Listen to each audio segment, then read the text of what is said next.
Right. Hi, everybody. Good morning, good afternoon. I'm Victor Hu, Executive Chairman and CEO of VCI Global. So I'll give an overview of my company. Our company is founded in 2013 in Malaysia. We have our operations center in Asia, Asia Pacific, United States, Europe, and Middle East. So there are four pillars of business. It will be capital market consultancy, focusing on IPO solutions, investor relations, public relations, merger acquisition, and also capital market strategy consultancy. We have a fintech where we have a proprietary financing platform, and we're into AI robotics recently, providing services in AI computing system solution, AI cloud computing, AI software solution, and post-harvest robotic system. We also have a cybersecurity unit where we provide cybersecurity consultancy services, cybersecurity solutions, and secure messaging platform. This is a general structure of our company, which is divided into the few pillars that I mentioned just now. So I'll first talk about our capital market consultancy. We are recognized as one of the leaders in Malaysia for bringing company to go for NASDAQ listing in US. We are also the largest IR firm in Malaysia. We service about 40 public listed clients. Our last year revenue, as compared to this year, we have a growth of 151%. And we have an active project pipeline of 10 IPO in the next 12 months. So we are serving clients with a total combined market cap of $13 billion. So on fintech is a startup they've been doing for the past 3 years. It's an online financing platform. We have about 13,000 of a user right now with a loan book value of 13.8 million. So our net income grew from 135,000 to 518,000 $ for the first half of 2024. That represents a 283% growth. So recently we have started our AI initiative where we focus on three main pillars. One would be the AI data center, or we call it AI computing system solution, where we system integrator as well, where we resell AI servers produced by Supermicro and Xfusion. Supermicro is one of the best performance servers in partner with NVIDIA. So for our AI cloud computing, we targeted to launch Q2 next year, where we offer GPU as a service, leveraging on NVIDIA infrastructure as well. So thirdly, we are providing customized AI software and AI model development with a focus on LLM and big data analytics. We also have a robotics segment where we just recently started up. We licensed a product that is recognized as the world's first compliant electronic skin. It's a post-harvest robotic packaging system whereby we reduce the cost by 30% and reduce human labor requirement by 50%. So basically how it works is that this robot will actually do the packaging. So it's not human, you replace human. So our last pillar will be cybersecurity, whereby we have cybersecurity consultancy services. We provide AI and software comprehensive security program, and also AI enhanced protection. We also have a military-grade end-to-end encrypted messaging platform that's currently used by one European Union government.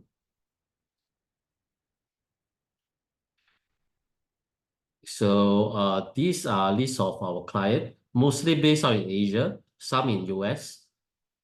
So these are basically, most of them are public listed companies. We are not industry agnostic, so we have people from shipping, technology, pharmacy, etc. So these are our partners in capital market, whereby we work with most of the investment bank in US, lawyers, auditors to complete our clients' IPO.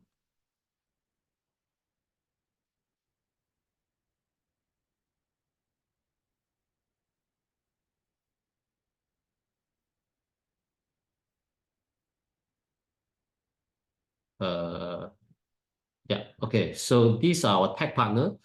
We are also partner with Microsoft and also Supermicro. Microsoft is where we entered into a cloud partnership last year. Supermicro is a recent alliance that we set up to serve the AI market.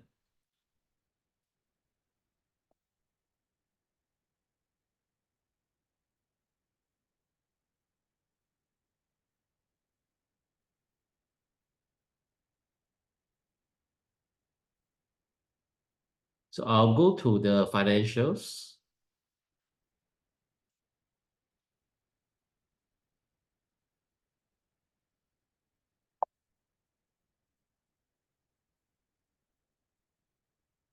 Yeah, so 2022, we produced 8 million in revenue and net income of 4.6 million. In 2023, we produced a revenue of 19.7 million with EBITDA of 7.2 million, also the net income as well. It represents 145% growth in revenue and 57% growth in net income. This year guidance, we are expected to reach 32 million in revenue.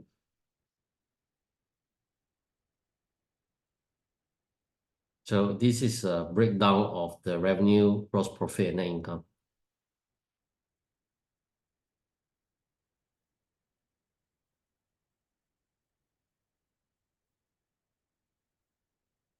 Yeah, so basically we are having a very high growth in all our sector, and we are actually profitable. So we are targeted to achieve 14.1 million in profit this year. So that represent a 37% growth.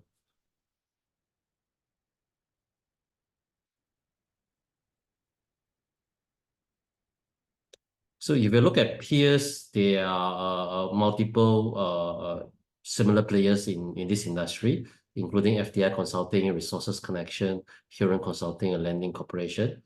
Our peers have an average PE ratio of 24.64%, whereby consulting services have an average ratio of 41.78%.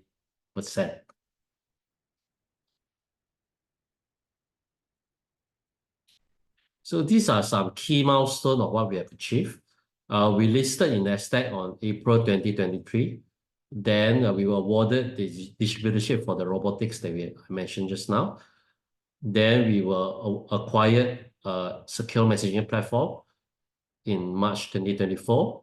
Then we have our secondary listing in Frankfurt, June 2024. And we entered into alliance led by Supermicro in July 2024. So we target to complete the one unicorn reverse merger by Q3 2025. And we actually target to launch our AI data center in Q2 2025.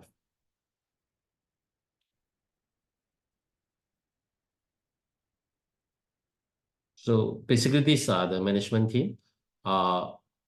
So consider of myself and Victor Hu. I have 18 years of experience in managing a portfolio of companies. So our board is made out of Europeans, US, and also Malaysia-based candidate.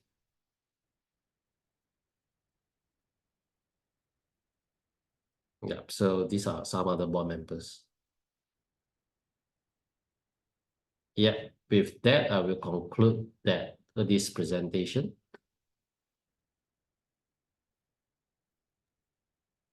Okay, perfect, Mr. Hu. Well, that was a very great summary of what you guys are doing and very interesting. Obviously, it opens to a lot of questions because this is seems like a very different business model than most companies that are out there.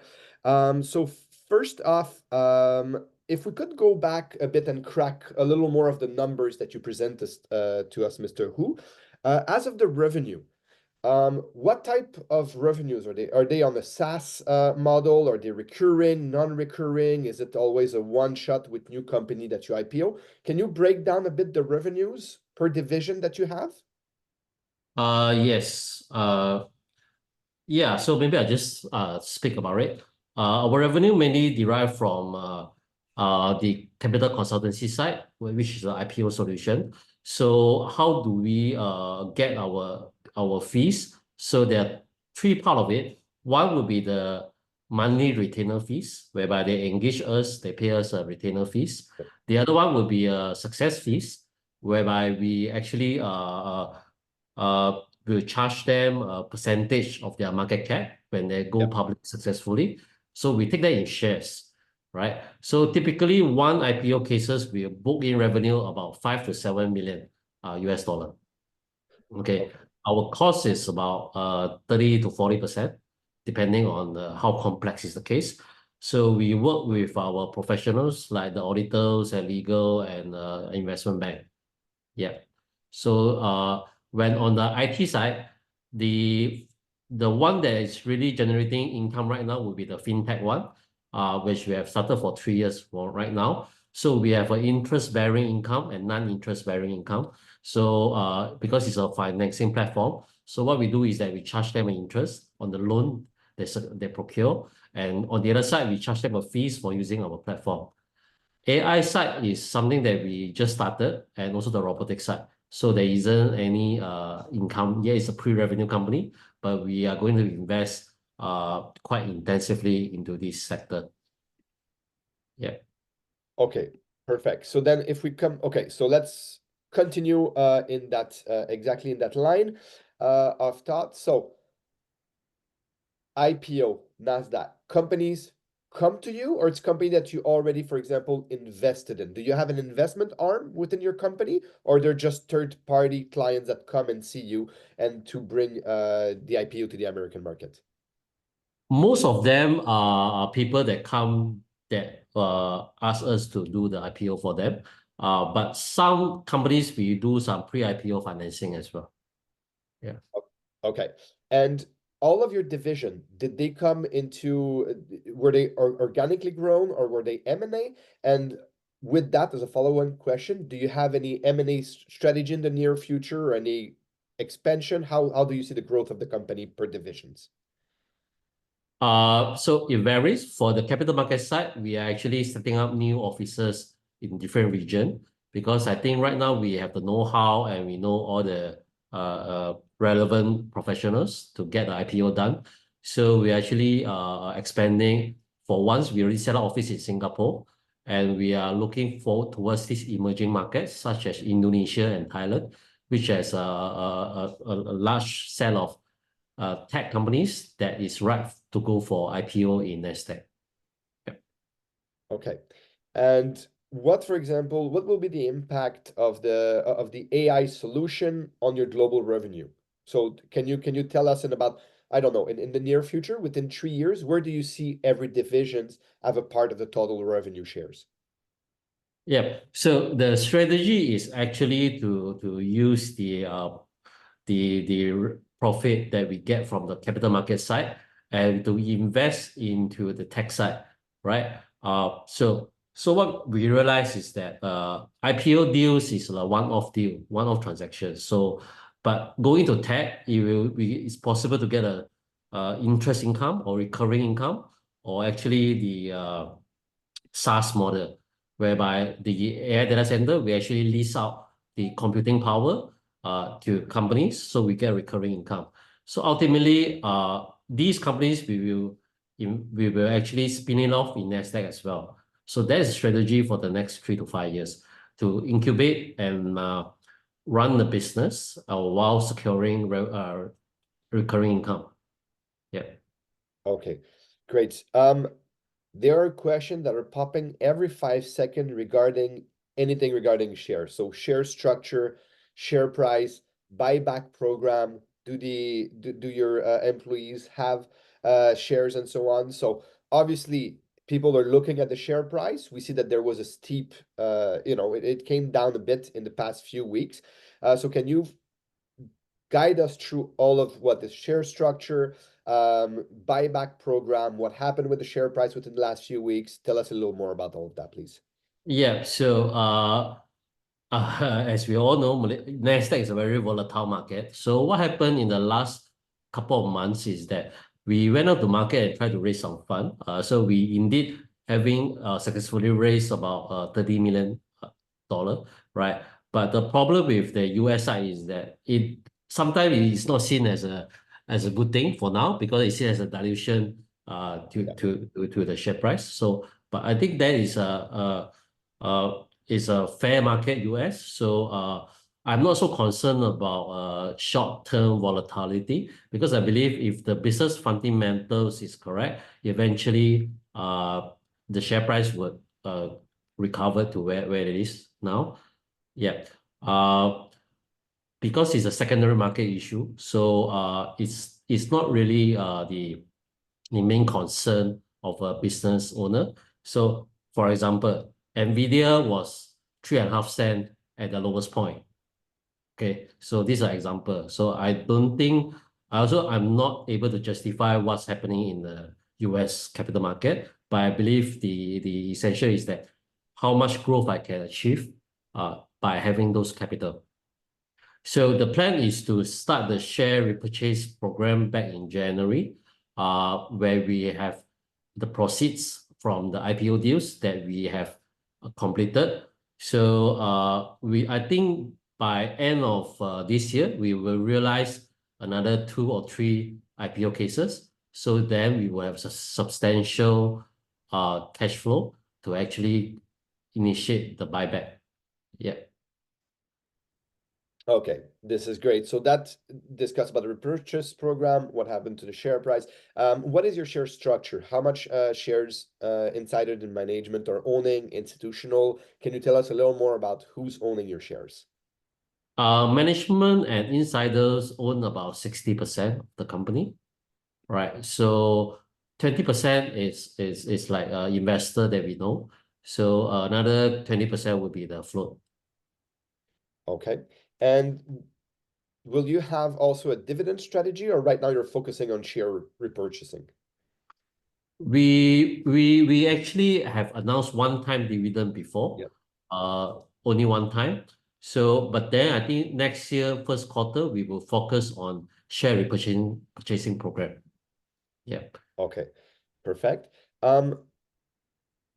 Little more about outside of your company now. We had a slide about comparables company towards you. Can you tell us a little more about the competition environment in your field and maybe separately or together? Because, for example, we know AI is very competitive, putting our hand on the good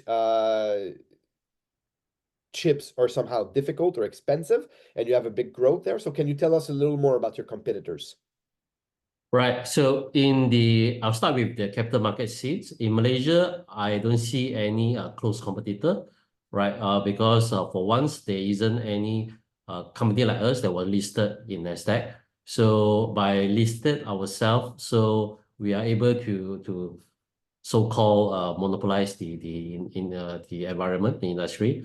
On the AI side, well, because of a close relationship with the big partners, big players like Supermicro, I think there isn't any homegrown company that has come to compete with us.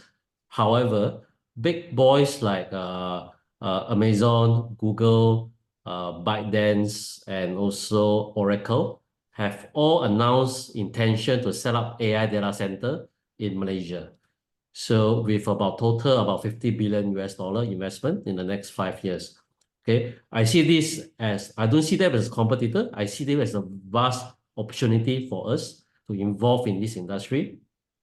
And also Malaysia is export 13% of the world semiconductor chips globally. So Malaysia is one of the highest exporter of semiconductor chips behind Taiwan, of course.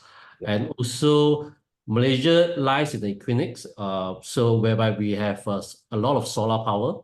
So we actually have one of the lowest tariff in the electricity. So make it a very ideal place to grow the AI and data center business. Yeah. Perfect.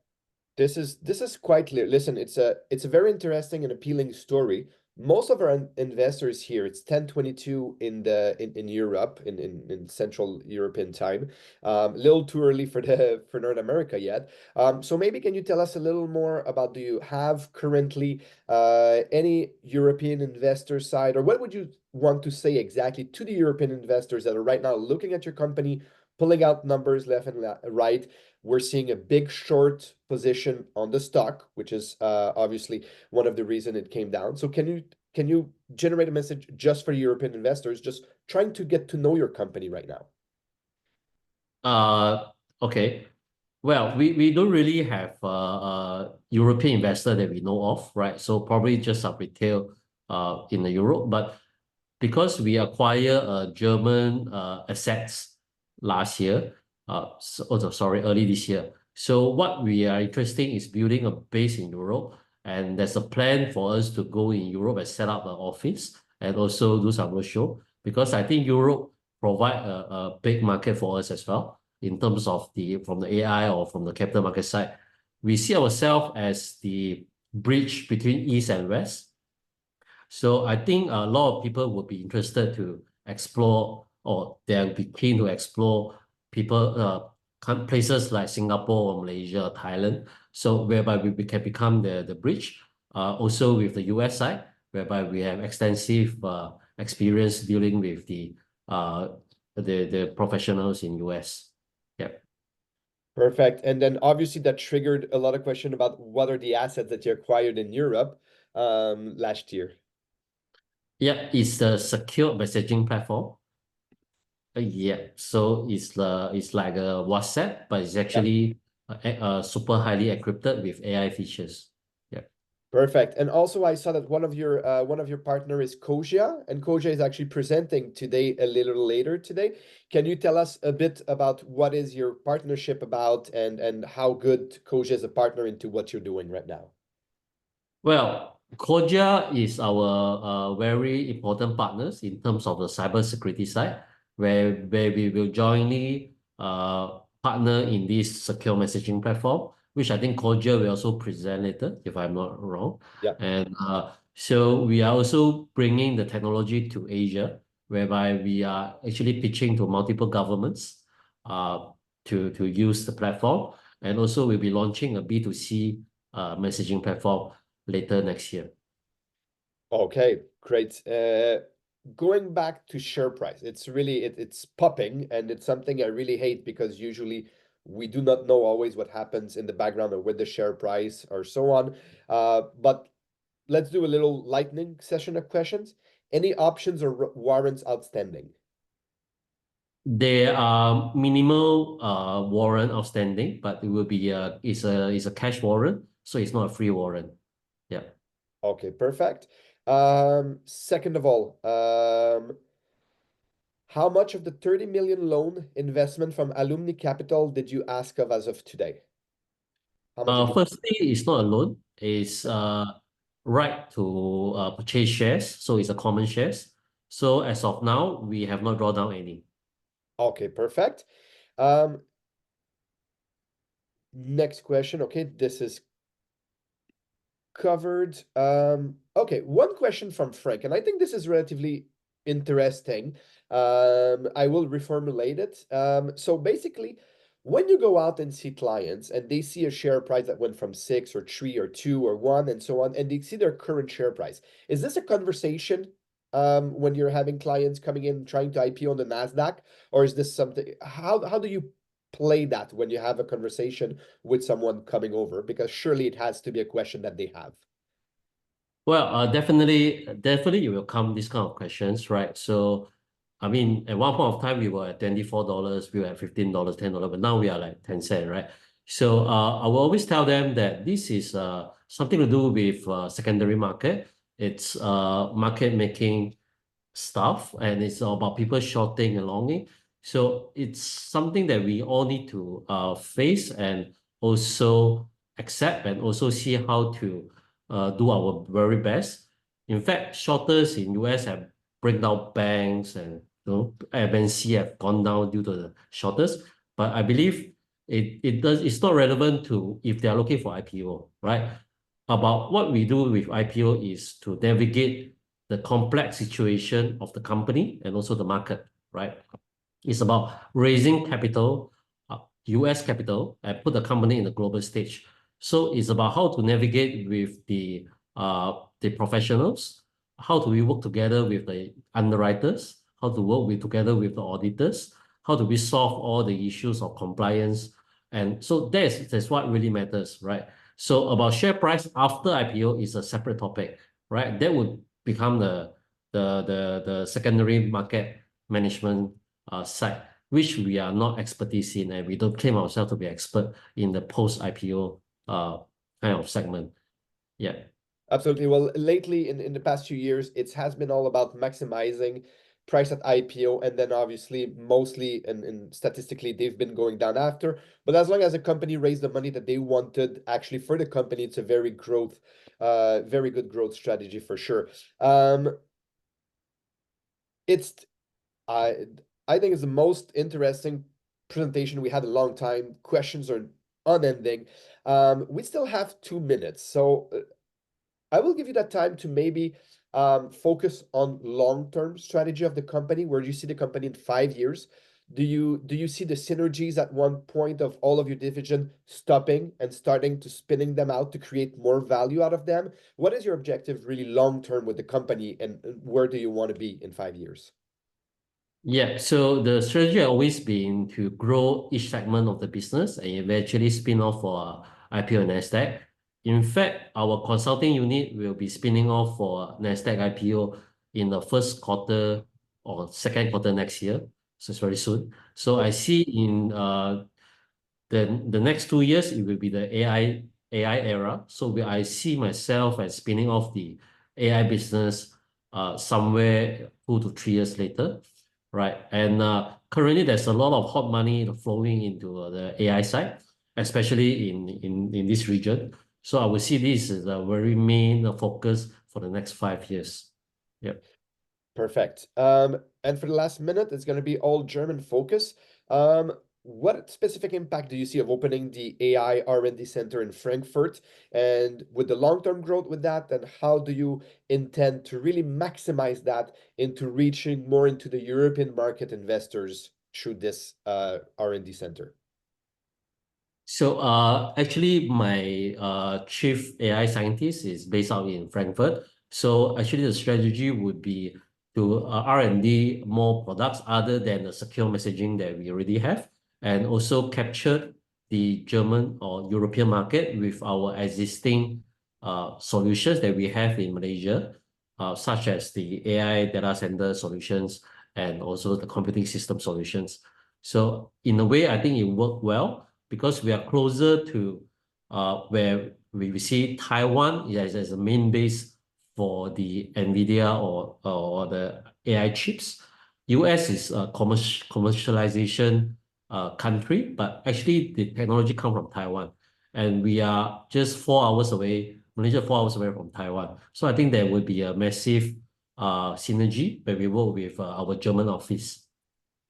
Perfect. Well, thank you very much. It's 10:30, so this is basically time to let you go, Mr. Hu. But that was a very interesting presentation. It's always nice to see companies that do make revenues, generating net profit, and having a really nice growth strategy within sectors in demand, that being IPOs, that being AI, robotics, and so on. And we wish you all the best, and hopefully see you next time with new development at your company. Thank you. Thank you, everybody. Thank you, Thank Mr. you. Hu. Bye.